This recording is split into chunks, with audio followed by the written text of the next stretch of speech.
Hi friends, எல்லோரும் எப்படி இருக்கீங்க? நல்லா இருக்கீங்களா? இன்றைக்கி மோர் தாளிக்க போகிறாங்க. என்னோடய ஸ்டைலில் மோர் தாளிக்க போகிறேன். சூப்பராக இருக்கும் டேஸ்ட்டு. ட்ரை பண்ணி பாருங்கள். மோர் குழம்பு இல்லை, மோர் தாளிக்கிறதுங்க. 300 கிராம் தயிர் எடுத்துருக்கேன். இது வந்து நல்லா ஸ்பூன் விட்டு நல்லா அடிச்சுக்கணும். நல்லா மிக்சியில் விட்டு நல்லா அடித்து எடுத்துடணுங்க. அடித்து எடுத்திங்கன்னா கட்டி இல்லாமல் இருக்கும் உங்களுக்கு. இது கடையில் உள்ள தயிர் தான். நல்லா இருந்துச்சு மோர் குழம்பு வந்து. இப்போ நல்லா தண்ணி போதுமான அளவு விட்டாச்சு. உப்பும் ஆட் பண்ணியாச்சு. இப்போ மிக்ஸ் பண்ணி வச்சுட்டு இதுக்கு ஒரு தாளிசம் பண்ணிடலாங்க.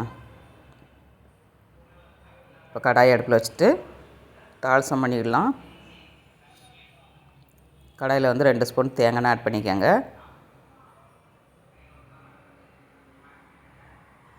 தேங்காய் ஒரு 2 ஸ்பூன், கடுகு 1/2 ஸ்பூனுங்க.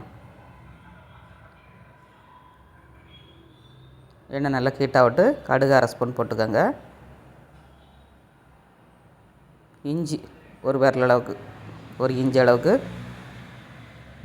இஞ்சி பொடிசாக கட் பண்ணி போட்டுக்கோங்க. சின்ன வெங்காயம் ஒரு 4-5 வெங்காயம் கட் பண்ணி போட்டிருக்கேன். இதையும் போட்டு தாளிங்க. இந்த மோர் குழம்பு வந்து நல்லா டேஸ்ட்டாக இருக்கும். அப்புறமாட்டு பச்சை மிளகாங்க, 2 பச்சை மிளகா. காரத்துக்கு பச்சை மிளகா போட்டாச்சு. அப்புறமா வரமிளகாங்க, வரமிளகா போடுங்க. சூப்பராக இருக்கும் டேஸ்ட்டு, பார்க்கறதுக்கும் அழகாக இருக்குங்க. மோர் குழம்பு பார்த்த உடனே பசி தானாக எடுக்குங்க. அந்த அளவுக்கு டேஸ்டியாட்டு மோர் குழம்பு செஞ்சுருக்கேன். இந்த மாதிரி நீங்களும் வீட்டில் ட்ரை பண்ணுங்கள். கருவேப்பிலை தழை போட்டாச்சு. இப்போ வெங்காயம் எல்லாம் நல்லா வெந்த உடனே நம்ம மோரில் ஆட் பண்ணிடணுங்க. மோர் வந்து கொதிக்கக்கூடாது, லேசாக சூடானா போகிறோம். கொதிக்க விட்டுறாதீங்க.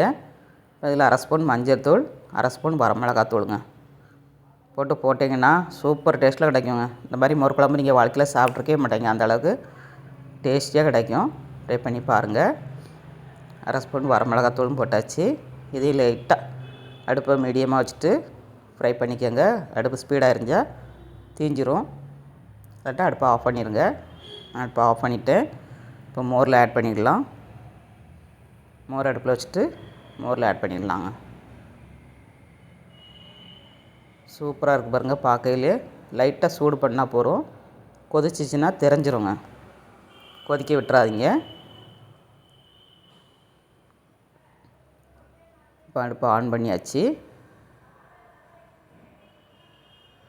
லாஸ்ட்டில் மல்லித்தழை போட்டு நம்ம அடுப்பை ஆஃப் பண்ணிடணுங்க. சூப்பரான மோர் குழம்பு ரெடி.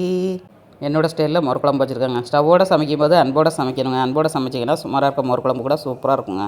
கரெக்டு தானே? எப்படி